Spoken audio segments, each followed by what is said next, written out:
He lived in India 2,500 years ago. Echoes of his world still remain. The Buddha, the Indian sage whose story inspired one of the world's great religions, Buddhism, the fourth largest religion in the world. Siddhartha was deeply troubled by his first experience of the outside world.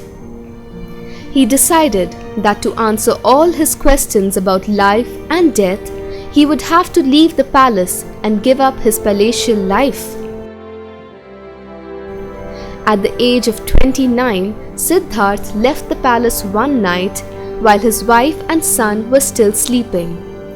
After trying different ways to find the path of truth, he finally reached the city of Bodh Gaya and started meditating under a large fig tree. After 49 days of meditation, at the age of 35, Siddhartha attained enlightenment. From that day on, he was known as Buddha, or the Awakened One, after the Bodhi tree under which he meditated. Gautam Buddha shared his knowledge with 5 sannyasis who meditated with him.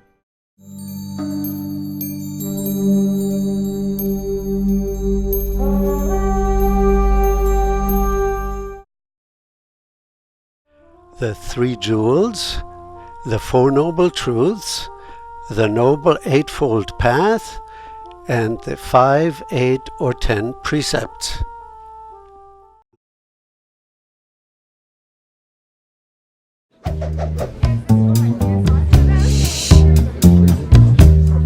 The first noble truth of Buddhism is that suffering is an inescapable part of life. The legends say that when Gautama, who later became the Buddha, left his palace, he saw an old man, a diseased man, and a decaying corpse. He realized that our lives include struggle, anguish, and pain. The second noble truth is that this suffering stems from the greed, ignorance, and hatred that arises in our minds, our craving to avoid the difficulties life throws up. The third noble truth is that we can end all this if we can stop craving and respond differently. Doing so brings nirvana, or awakening, a state of complete wisdom and compassion for all beings. The fourth noble truth is the Buddha's recipe for achieving happiness, virtue, and eventually nirvana. It is the eightfold path of developing understanding, positive intentions, skillful speech, action and livelihood, making the right kind of effort, cultivating mindfulness, and mastering meditation. The Buddha compared his teachings to a raft that a man uses to cross a raging river. Once you've crossed the river using the raft, once you've understood the truth of life for yourself, there's no point in remaining attached to it.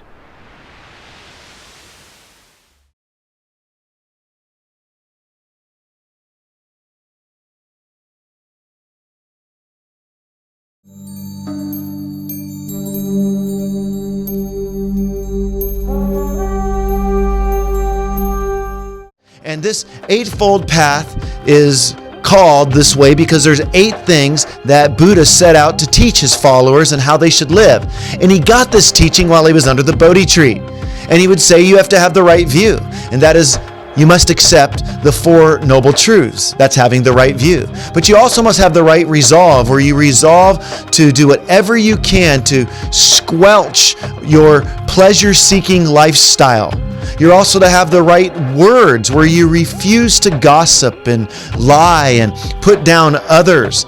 You're to have the right behavior, where your behavior is removing yourself from ill living, removing yourself from living in a way that would stop you from experiencing nirvana. It's having the right occupation. And to Buddha, that would be preferably a monk. or another job where it ensures that you're going to live a righteous life. It's also about having the right effort, where you can put your efforts forward to really focusing on the life that will allow you to experience nirvana, and having the right contemplation, where you become a person who's contemplative and you think about whatever you can do to squelch the desires that are getting in the way of you growing in virtue. And then finally, the right meditation. And a Buddhist believes if you will focus on this eightfold path, this is the way that you can experience nirvana in your life.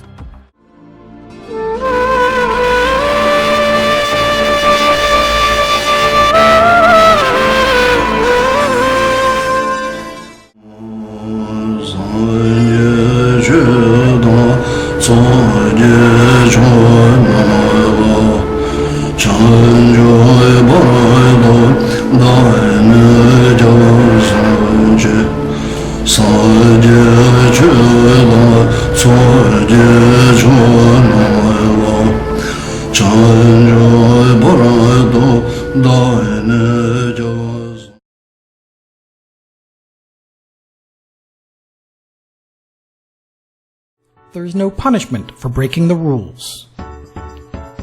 However, common sense may tell you that breaking these rules may complicate your life, thus making you unhappy.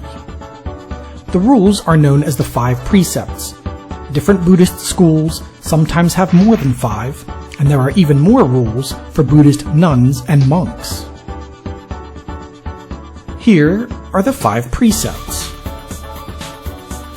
What is number 6 on the list in the Judeo-Christian tradition is number 1 for Buddhists: abstain from killing. For most Buddhists, this applies not only to taking the life of a human, but they also abstain from taking the life of animals. This is why many Buddhists are vegetarians. The second precept is often simplified as "do not steal." However, some Buddhists apply a broader interpretation: take only what is given to you. The third precept, avoid sensual misconduct, may seem vague, but is generally accepted as meaning do not rape, commit pedophilia, or adultery. However, some interpret it more broadly. The fourth precept, abstain from false speech, simply means don't tell lies.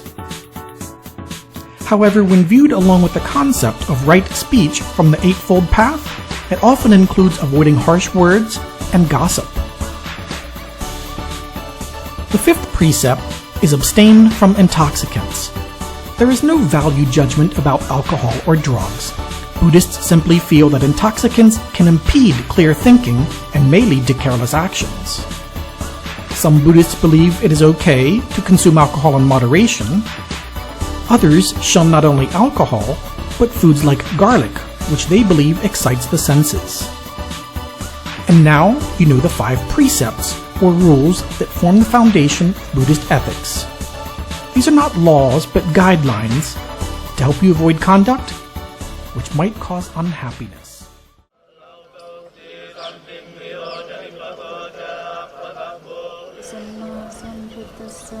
Today, Buddhist pilgrims from all over the world make their way here to be in the presence of the sage whose life story is inseparable from centuries of anecdotes and legends.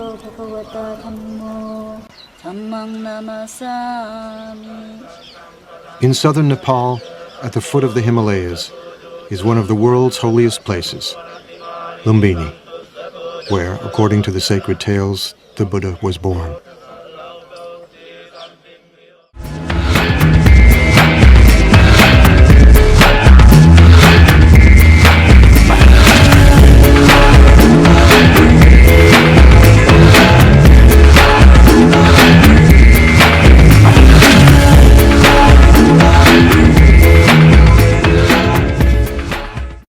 There is no knowledge won without sacrifice. In order to gain anything, you must first lose everything. Next, the Buddha. The quote has a profound meaning behind it.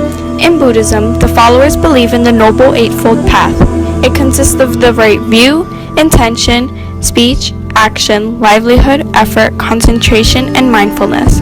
In order to achieve these concepts, you must lose your greed, envy, lust, jealousy, and a few other man-made concepts. Once you get rid of those ill desires and feelings, you will reach nirvana. At this point, you will feel great happiness and fulfillment. This is where a Buddhist follower, or anyone who believes in this moral, will be able to gain anything in their life, such as spiritual enlightenment.